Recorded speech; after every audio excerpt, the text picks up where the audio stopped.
Robbie, during the past few weeks and months, we've seen people race walking, power walking, strolling around the country. It's quite easy to spot the end-to-end walkers, just as it was with the parish walk trainers.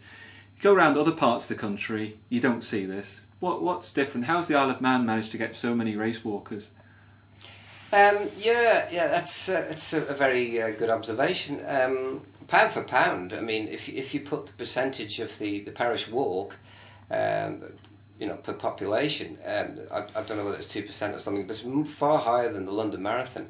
I don't know whether it's just the Isle of Man is just such a fabulous place to train. Really, it's undulating. It's just everything's there on your doorstep. Do you think people are more health conscious now? Yes, I think so. Yes, I think we've got a lot of gyms, and I think maybe Johnny and the guys, Chris and these people are sending out the right message. They're doing it.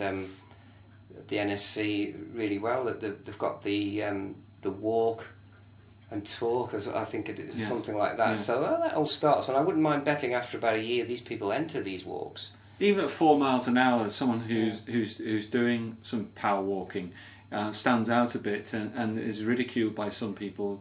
Do you think it's just safety in numbers that it's become more acceptable in the Isle of Man, or do you think race walkers still get ridiculed by?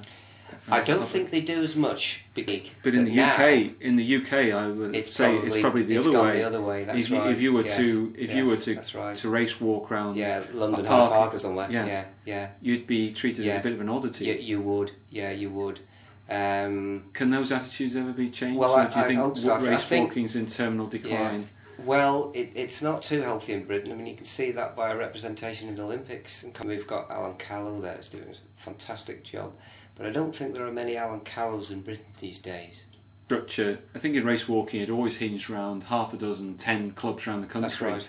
And they've tended to rely on individuals. And That's right. One thing about the Isle of Man is one of the reasons that the parish and the end-to-end are so popular is I think it seems to be a Manx trait. People are not obsessed, because that's a bit harsh, but they're really into this distance thing. I mean, be it the TT races, it's all about distance, isn't it? We just like challenges.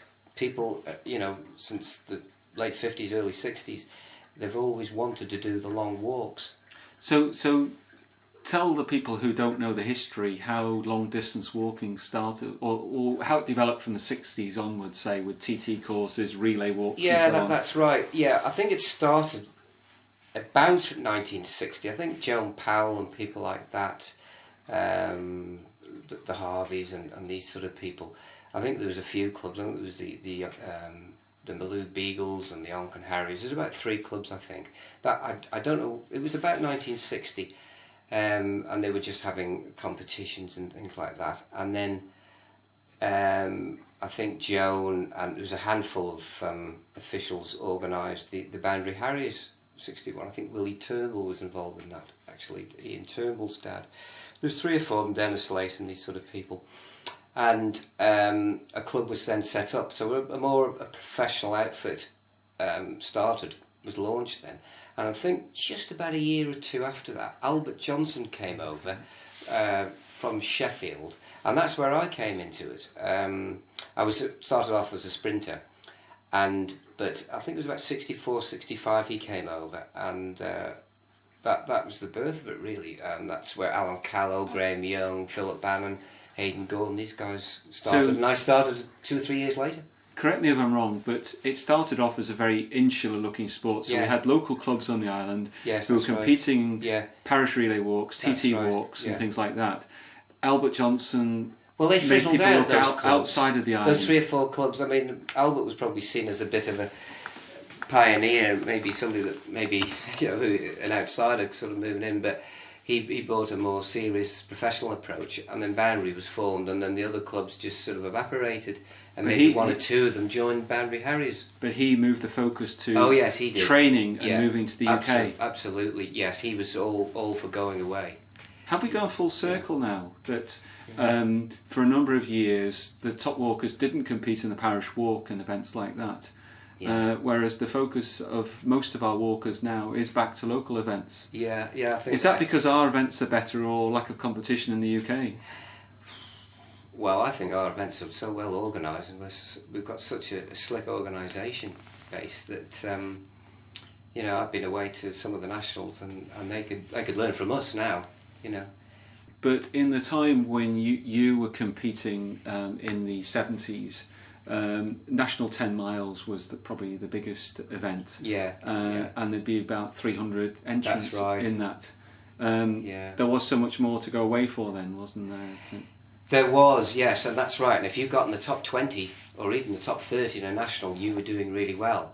Whereas in the national now, you'd be lucky if you only got 30 or 40. I think I'm right in saying that. Now, I don't think there's many nationals where that many finish. Right, yeah. It's hard to actually put one reason forward why it's just petered out. What about the Commonwealth Games? The Isle of Man has sent race walkers to the Commonwealth Games every year every time since 1966.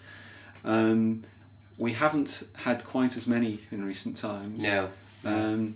With Steve Partington focusing less on race walking that's now, right. Is there a danger that might just peter out? Yeah. Well, yeah, the numbers have come down. I think that's one of the reasons. Maybe the standards have gone up too. But what about the games themselves? Was it the right thing to do to have a 20 and a 50k? No, I don't believe it was. I think they were wrong in that. I think what it diluted the whole walking numbers, and I think they should have kept it at the 30k.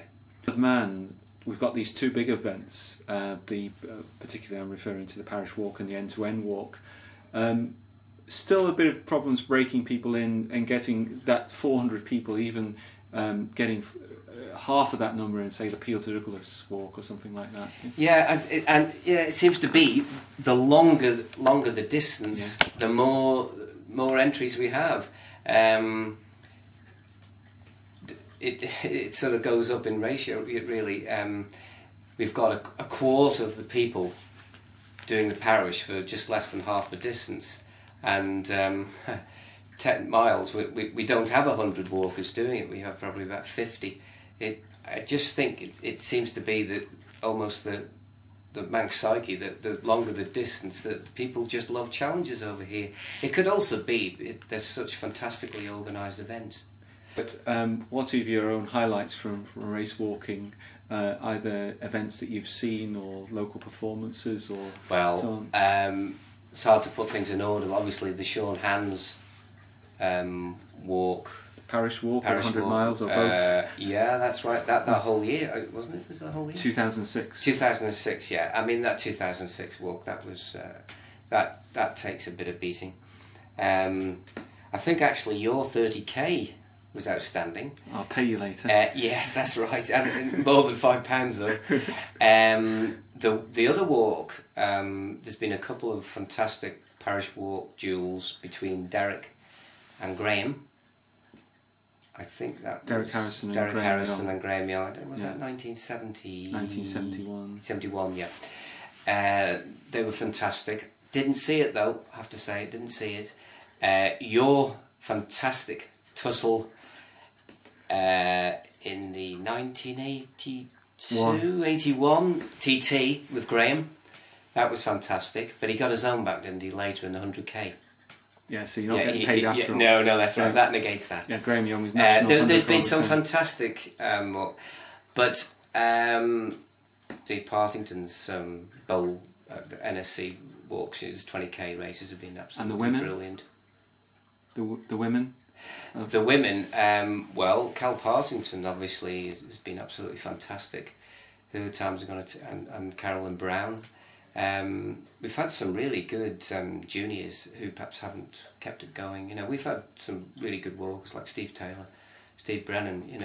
The 60s, 70s, to 80s was a purple patch for walking, no question, and maybe early 90s with Steve Partington still carrying the flag. But speed-wise, that's what concerns me really. It's the quality. We've got these fantastic fields, but we really need to maybe have somebody to maybe help Alan Callow, for